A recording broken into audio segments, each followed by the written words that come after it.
আসসালামু আলাইকুম এভরিওয়ান। আজকে আমরা দেখব যে most common mistakes student make in IELTS writing task 2। IELTS writing task 2 তে স্টুডেন্টরা সবচেয়ে বেশি কি মিস্টেকগুলো করে থাকে যে কারণে এই সিলি মিস্টেকের কারণে আমাদের ব্যান্ড স্কোরটা কমে যায়। প্রথমে আসি আমরা কথা না বাড়িয়ে। তো প্রথমটা কি আছে? ইটিসি ব্যবহার করবেন না। ইটিসি মিন্স কি? আমরা যখন এক্সাম্পল দেই তখন আমরা ইটিসি ব্যবহার করতে পারবো না।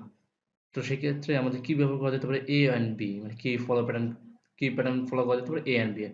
অর্থাৎ যদি আমাদের ২ টা এক্সাম্পল দেয় তাহলে এ এবং বি দিয়ে দিতে পারি। যদি ৩ টা হয় তাহলে এ, বি অ্যান্ড সি দিতে পারি। যদি ৪ টা হয় তাহলে এ, বি, সি অ্যান্ড ডি। তো for example, one of the biggest problems in big cities is unemployment, crime and pollution। তো এখানে ৩ টা দিয়েছি। প্রথম ২ টা কমার মধ্যে রেখেছি। পরেরটা এন্ড দিয়ে যুক্ত করেছি। এরপর যে সেন্টেন্সটা যদি একটু বড় করি, one of the biggest problems in big cities in unemployment, crime, pollution and high expenses। তো এখানে কি করছি? এখানে ৪ টা দিয়েছি। এজন্য ৩ টা কমার ভিতরে রেখেছি আর একটা এন্ড দিয়ে যুক্ত করেছি। এরপর যদি ২ নাম্বার আসি আমরা, তারপরে কি দেখব আমরা? ২ প্রশ্নবোধক চিহ্ন ব্যবহার করবেন না। আচ্ছা, প্রশ্নবোধক চিহ্ন কেন ব্যবহার করবেন না? কারণ প্রশ্নবোধক চিহ্ন দিয়ে আমরা তো একটা এসে লিখতেছি। তো এসে তো আমরা কাউকে প্রশ্ন করতেছি না। তো এসে এর মতো করে লিখতে হবে। For example, how do you think we can solve the problem of overcrowding in cities? এই সিটিজ এর এটাতে প্রশ্ন করা হইলো। যে দেখতেছে তাকে প্রশ্ন করা হলো। তো এক্সামিনারকে প্রশ্ন করা যাবে না। যে খাতা দেখবে তাকে কোনো প্রশ্ন করা যাবে না। ইউ ব্যবহার করা যাবে না। এগুলো সামনে আছে আমরা দেখব। ৩ নাম্বার কি আছে? এক্সক্লেমেশন পয়েন্টস ব্যবহার করবেন না। যেমন for example, in my opinion it's the best solution to overcrowding in cities. এখানে আমরা কি ইউজ করতে পারবো? কমা, ফুল স্টপ ইউজ করতে পারবো। আমরা এক্সক্লেমেশন পয়েন্ট ইউজ করতে পারবো না। এরপর নাম্বার 4 কি আছে? Phrase more and more, bigger and bigger, greater and greater. এগুলো কি টু ইনফর্মাল, এগুলো খুবই ইনফর্মাল। স্পিকিং এর জন্য এগুলো বেস্ট, কিন্তু রাইটিং এর জন্য বেস্ট না। আমরা জানি রাইটিং একটু ফর্মাল ভাবে লিখতে হয়। তো এর পরিবর্তে আমরা কি লিখতে পারি? স্ট্রেন ল্যাঙ্গুয়েজ রাইটিং টাস্ক 1 এ লিখতে হয়। সেগুলো যেমন increasing number of people are using car these days, আর significantly large number of people using cars these days. এরপর কি লিখতে পারি? A growing increase in the number of people using cars these days, বা দিতে পারি nowadays the number of people, তারপরে increasing number of students, the number of cities। এগুলো use করতে পারি এগুলোর পরিবর্তে। তো এরপর কি আছে? মাস মোর। তো মাস মোরের পরিবর্তে আমি কি দিতে পারি? a greater deal larger। এটা মাস মোরের পরিবর্তে যদি দেই আরো বেশি অ্যাডভান্স হবে। এটা কিন্তু এত কঠিন না, কিন্তু দিলে আরো বেশি অ্যাডভান্স দেখাবে। এরপর কি আছে? অলসো আমরা কি, তো এরপরে কি আছে? বিগ, যেটাও একই সাথে খুব ইনফর্মাল একটা ওয়ার্ড। তো এর পরিবর্তে কি ইউজ করতে পারি আমরা? লার্জ, সাইজেবল, সিগনিফিক্যান্ট, এগুলো আমরা ইউজ করতে পারি এর পরিবর্তে। তারপরে যদি আমরা নাম্বার 5 এ আসি তাহলে কি? অ্যান্ড, বাট এবং অর দ্বারা আমরা বাক্য শুরু করব না। অ্যান্ড, বাট এবং অর দ্বারা আমরা বাক্য শুরু করব না। আমরা তার পরিবর্তে কি দিয়ে শুরু করতে পারি? In addition, furthermore, however, since, as a result. যদি রেজাল্ট প্রকাশ করে তাহলে আমরা রেজাল্ট দিব। আর যদি ওই সম্পর্কে আরো বেশি প্রকাশ করতে চাই তাহলে আমরা ইন অ্যাডিশন আর ফাদারমোর দিতে পারি। তো এই নিয়ে আমার আরো ভিডিও আছে যে useful language for writing task 2, যেগুলা লেটলি আপলোড দেওয়া হয়েছে। তো ওগুলো দেখবেন। ওগুলাতে এগুলো আরো বিস্তারিতভাবে আলোচনা করা হয়েছে যে ইন অ্যাডিশন, ফাদারমোর কোথায় ব্যবহার করা হয়। এরপর যদি দেখি যে টাইম ম্যানেজ করতে হবে। আপনাদেরকে নিজেদের টাইম ম্যানেজ করতে হবে। যেমন টাস্ক 1 এর জন্য ২০ মিনিট বরাদ্দ রাখতে হবে। ১৫০ ওয়ার্ড লিখতে হবে মিনিমাম। আর টাস্ক 2 এর জন্য ৪০ মিনিট বরাদ্দ রাখতে হবে মিনিমাম ২৫০ ওয়ার্ড লিখতে হবে। তো এখানে খেয়াল রাখতে হবে আপনাকে অবশ্যই একটা কমপ্লিট এসে লিখতে হবে। আপনার ইনকমপ্লিট এসের ভিতরে যত ইনফরমেশন দিবেন যদি ইনকমপ্লিট হয় তার থেকে একটা কমপ্লিট এসে অনেক গুরুত্বপূর্ণ। মনে করেন আপনি অনেকগুলা পয়েন্ট দিলেন, ঠিক আছে?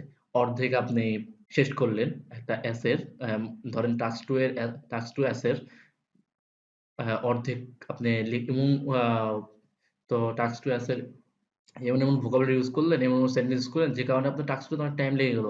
আপনি কমপ্লিট করতে পারলেন না। কিন্তু অর্ধেক লিখছেন, কিন্তু অর্ধেক অনেক অ্যাডভান্স ইউজ করছেন।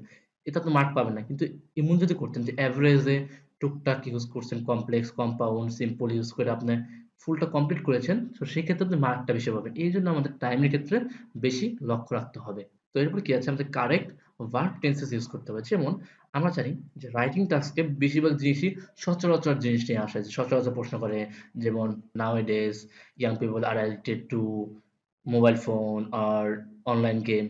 তো এগুলো নিয়ে সচরাচর জিনিস নিয়ে আসে। পাস্টের জিনিস নিয়ে আসে না। তো পাস্টের জিনিসগুলো বেশি আসে না। পাস্টের জিনিসগুলো আমাদের বেশি লিখতে হয় না। তো আমাদের খেয়াল রাখবো যে আমাদের প্রেজেন্ট টেন্স বেশি ইউজ করতে হয় এবং ফিউচার টেন্স। আর বেশিরভাগ ইউজ করি প্রেজেন্ট টেন্স। তার মধ্যে কি আছে? Present simple, present perfect, present continuous. এই ৩ টা টেন্স আমরা বেশি ইউজ করি। তো আপনারা সবসময় খেয়াল রাখবেন এবং এই ৩ টা টেন্সের উপর বেশি গুরুত্ব দিবেন এবং এই ৩ টা টেন্সের উপর বেশি প্র্যাকটিস করবেন। আপনার যদি টেন্স নিয়ে কোনো ভিডিও দরকার হয় এই রাইটিং টাস্কের উপর যে কিভাবে টেন্স ইউজ করব, কিভাবে টেন্স বুঝবো, তাহলে কমেন্ট বক্সে জানাবেন এবং আমাদের আগের ভিডিও আছে ওটাও দেখতে পারেন। তো তাহলে আরেকটা ভিডিও করে দেব যেটা রাইটিং টাস্ক 2 তে আমরা ইউজ করতে পারি। আচ্ছা। এরপর কি আছে? সিঙ্গেল, প্লুরাল, কাউন্টেবল আর ইনকাউন্টেবল নাউন। আচ্ছা। সিঙ্গেল, প্লুরাল আমরা বুঝি, কাউন্টেবল বুঝি, আনকাউন্টেবল বুঝি। তো আমাদের খেয়াল রাখতে হবে যে এগুলো একটু মিস্টেক যাতে না হয়। যেমন for example people use computers in their offices everyday. কি পিপল তো কম্পিউটার ইউজ করে। তো এখানে আমরা এটা বলা যাবে না যে people use a computer in their office everyday. তো পিপল সাধারণভাবে বলছে। তো পিপল কম্পিউটার ইউজ করে নাহলে কি? এটা অনেকগুলোই কম্পিউটার একটা ইউজ করে না। তো এইজন্য আমরা এখানে as অবশ্যই যুক্ত করব এবং সাধারণভাবে যদি বলা হয় people স্টুডেন্ট যদি student use mobile phones in their homes everyday এভাবে করে আমরা বলতে পারি। তো এরপর কি আছে? people need a lot of money for their lives। তো for their lives তো not লাইফ বলা যাবে না, লাইফস লিখতে হবে। যেমন কিছু সেন্টেন্স আছে যে এগুলো লেখা যাবে না। ইকুইপমেন্টস, নলেজ, অ্যাডভাইসেস, ইনফরমেশন এগুলো কিন্তু অ্যাস হবে না। শুধুমাত্র নলেজ হবে, ইকুইপমেন্ট হবে। এগুলোতেই প্লুরাল বোঝায় ইটিসি। আচ্ছা। যে মিস্টেক গুলো স্টুডেন্টরা বেশি করে থাকে। এরপর কি আছে? 9 কি আছে? যে কোনো পার্সোনাল অপিনিয়ন ইউজ করা যাবে না। For example no I think, I believe, in my mind আর ইন মাই অপিনিয়ন এগুলোতে ইউজ করা যাবে না। For example I believe that people use I believe that most of the people use computer more than 8 hours, more than 4 hours। তো নিজের personal opinion use করা যাবে না। এর পরিবর্তে আমরা কি করতে পারি? ইম্পার্সোনাল অপিনিয়ন ইউজ করতে পারি। এর পরিবর্তে আমরা কি করতে পারি? ইম্পার্সোনাল অপিনিয়ন ইউজ করতে পারি। ইম্পার্সোনাল অপিনিয়নটা কি? যেটা হলো গিয়ে আমরা সাধারণ অর্থে বলা হয় যে সাধারণভাবে সবাই করে, মোটামুটি সবাই করে এটা। তো ইম্পার্সোনাল অপিনিয়ন নিয়েও আমার রাইটিং টাস্ক 2 ইউজফুল ল্যাঙ্গুয়েজে দেওয়া আছে। কিভাবে আমরা আরো বেশি ইম্পার্সোনাল অপিনিয়ন শিখতে পারি ওটা দেখবেন। আশা করি ভালো লাগবে। আচ্ছা, তো ইম্পার্সোনাল অপিনিয়ন গুলো কি? For example some people think, other people believe, many people claim that, as far as some people are concerned। তো দেখেন some people believe এখানে আমরা I believe না দিয়ে কি দিতে পারি? some people believe বা some people think, other people think এগুলো দিতে পারি। তো এগুলো দিলে আমাদের জিনিসটা সুন্দর হবে। আমাদের কখনোই আমরা নিজের ডাইরেক্ট অপিনিয়ন শেয়ার করব না। আমরা দিব people think, student think, people believe, people claim that, people concerned এগুলা দিব। এরপরে কি আছে যে আইএলটিএস রাইটিং টাস্ক টু তে সবচেয়ে গুরুত্বপূর্ণ সেটা হলো গ্লোবাল পার্সপেক্টিভ। আমাদের গ্লোবাল পার্সপেক্টিভ খেয়াল করতে হবে। আমাদের একটা কোয়েশ্চেন দিল যে nowadays traffic jam are increasing in big cities and town.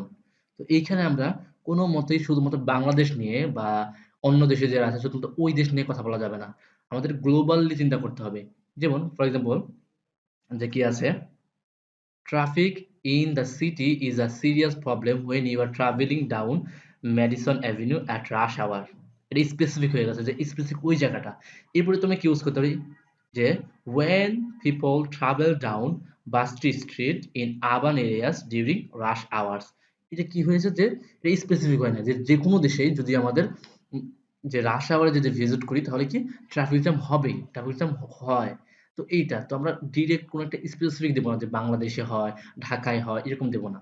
আচ্ছা, তারপর কি আছে? 11 নাম্বার লিঙ্কিং ওয়ার্ড ইউজ করব যে আমাদের ট্রানজিশনের জন্য যে একটা সেন্টেন্স থেকে আরেকটা সেন্টেন্স যাওয়ার জন্য লিঙ্কিং ইউজ করতে পারি। যেমন ফার্স্টলি, সেকেন্ডলি, থার্ডলি, এবার কি দিতে পারি? On the one hand, on the other hand, in summary এগুলো ইউজ করতে পারি। তো এগুলো নিয়েও আমার ইউজফুল ল্যাঙ্গুয়েজ পার্ট 1, 2, 3, 4 গুলোতে বলা আছে এবং পিডিএফ পেতে হলে অবশ্যই ভিডিওগুলো দেখে স্ক্রিনশট দিয়ে হোয়াটসঅ্যাপে নক দিবেন তাহলে দিয়ে দিব। তো এইটারও যদি আপনারা পিডিএফ পেতে চান অবশ্যই সবাইকে বলতেছি লাইক করতে হবে, সাবস্ক্রাইব থাকতে হবে, কমেন্ট করতে হবে। এরপর অবশ্যই স্ক্রিনশট দিয়ে দয়া করে আপনারা স্ক্রিনশট যাবেন না। স্ক্রিনশট দিয়ে আপনারা হোয়াটসঅ্যাপে সেন্ড করবেন। স্ক্রিনশট দেখলেই আমি আপনাদেরকে পিডিএফটা পাঠিয়ে দিব। তো আপনাদেরকে কোনো মেসেজ করার দরকার নেই। No need to message. Okay. এরপর 12 নো কন্ট্রাকশন।